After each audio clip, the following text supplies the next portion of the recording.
Assalamualaikum warahmatullahi wabarakatuh. Halo teman-teman, bagaimana nih kabarnya hari ini? Semoga teman-teman selalu sehat ya, dan selalu semangat dalam belajar. Perkenalkan kami dari kelompok 2. Pada kesempatan kali ini, kami akan menjelaskan materi ilmu pengetahuan sosial SD, yaitu mengenai mengajar untuk mewujudkan tujuan IPS dengan materi mengajarkan konsep dan mengajarkan generalisasi.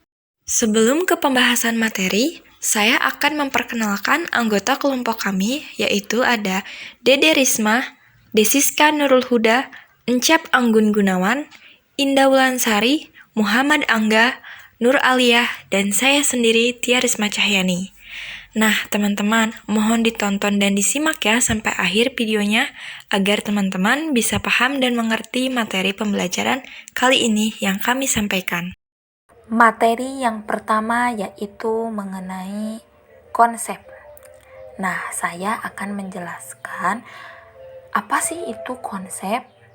Dalam bahasa sehari-hari, istilah konsep bisa diartikan sebagai ide.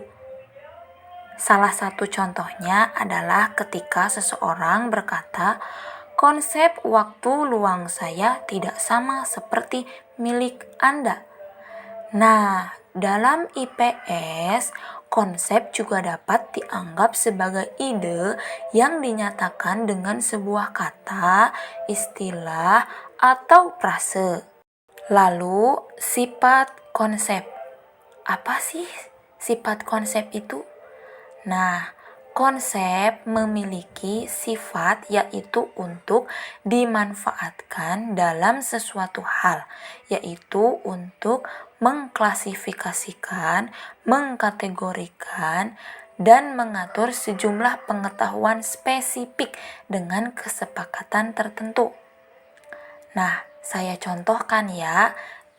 Misalkan, sebagai contoh nih, misalkan pohon memiliki atribut tertentu, yaitu selalu berdaun hijau dan yang lainnya berdaun rontok sebagai atributnya.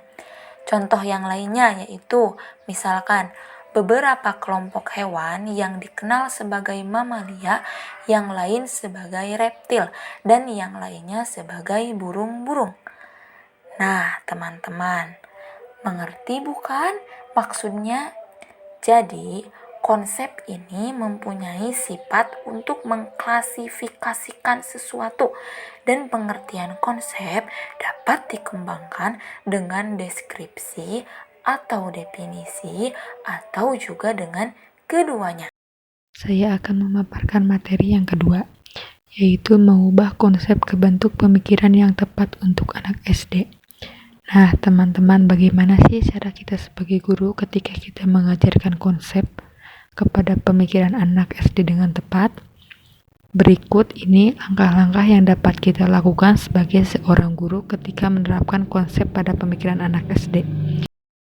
Yang pertama, menentukan konsep dan ide-ide kunci dalam suatu bentuk yang berorientasi pada anak. Nah, saya kasih contoh ya, bagaimana sih contohnya? Misalkan ada konsep keadilan. Maka, makna dari keadilan ini bagi anak-anak yaitu bermain jujur. Kita ajarkan bagaimana anak-anak harus bersikap, yaitu kita ajarkan bahwa kita harus jujur, tidak boleh berbohong, dan secara tidak langsung kita sudah mengajarkan anak-anak sebuah konsep, tetapi dengan bahasa yang mudah dimengerti oleh anak-anak SD. Yang kedua, memilih mata pelajaran yang bisa diidentifikasi oleh anak-anak. Yang ketiga, mengembangkan gagasan hanya ke titik di mana anak-anak bisa menerapkan pada realistik. Yang keempat, memfokuskan pada pendekatan. Halo teman-teman, ada 3 strategi membangun konsep. Agar memiliki makna, konsep harus dikaitkan dengan pengalaman individu.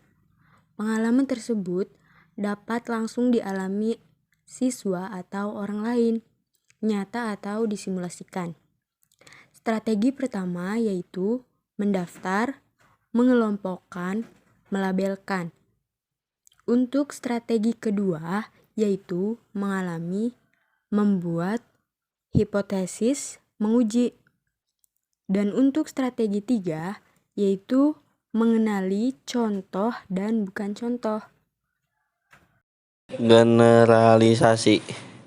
Generalisasi adalah hubungan antara dua atau lebih konsep yang biasanya dinyatakan sebagai laporan deklaratif. Mengembangkan generalisasi. Lalu bagaimana sih mengembangkan generalisasi itu?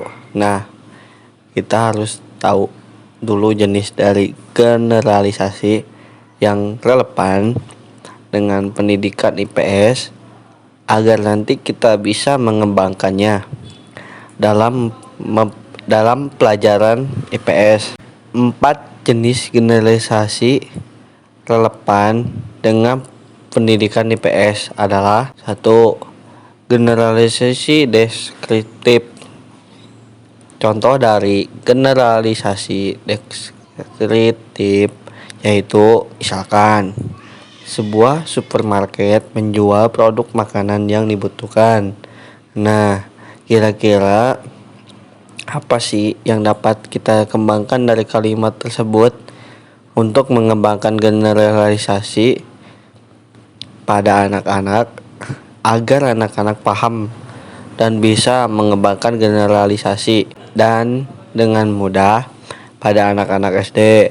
Nah, jawabannya adalah kalimat yang tadinya saya ucapkan itu merupakan kalimat yang menggambarkan dalam bentuk ringkasan hubungan antara supermarket dan makanan yang dibutuhkan konsumen.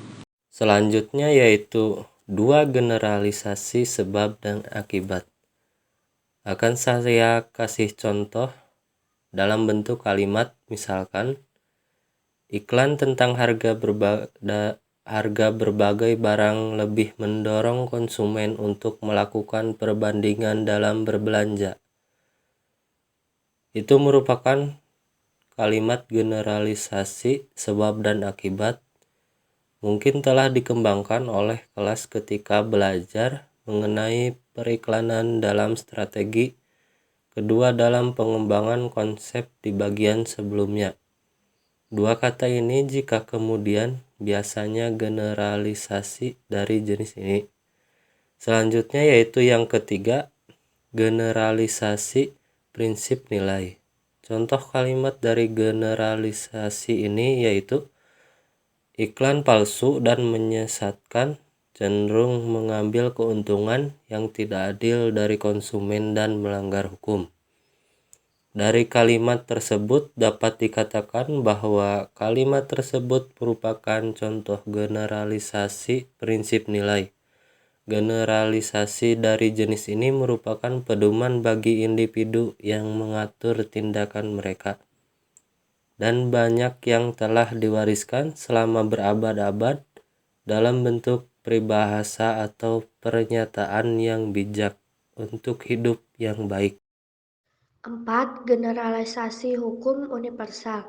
Contoh kalimat dari generalisasi ini yaitu kapasitas suatu bangsa untuk memodernisasi tergantung pada basis sumber daya alam, kuantitas dan kualitas tenaga kerjanya, juga dan jenis modal yang tersedia untuk industri dan pertanian, dan lembaga-lembaga, sikap, nilai, dan kebiasaan yang menentukan efektivitas dengan sumber daya ekonomi yang digunakan.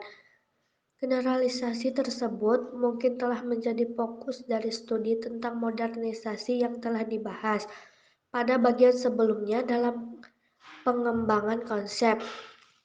Seperti konsep generalisasi juga harus dikembangkan berdasarkan pengalaman yang sudah dimiliki anak-anak. Sangat penting bagi mereka untuk memahami keterkaitan makna konsep-konsep dalam generalisasi. Oke teman-teman, itulah dia materi pembahasan dari kelompok kami mengenai konsep dan generalisasi. Menurut kami, teman-teman dalam memahami materi konsep dan generalisasi, kami sarankan jangan hanya menghafalnya saja ya. Karena konsep dan generalisasi tidak akan bernilai dan bermakna jika hanya sekedar dihafal tanpa dimengerti. Konsep dan generalisasi harus disampaikan dengan bahasa yang mudah dipahami oleh anak-anak, dan kita sebagai guru harus bisa mengajarkannya dengan bahasa yang sebisa mungkin dimengerti oleh anak-anak, dan diusahakan terdapat contohnya juga ya teman-teman. Nah, sekian materi mengenai konsep dan generalisasi yang dapat kami sampaikan. Terima kasih untuk teman-teman yang sudah menonton. Mohon maaf bila ada kesalahan. Wabillahi taufiq wal hidayah. Wassalamualaikum warahmatullahi wabarakatuh.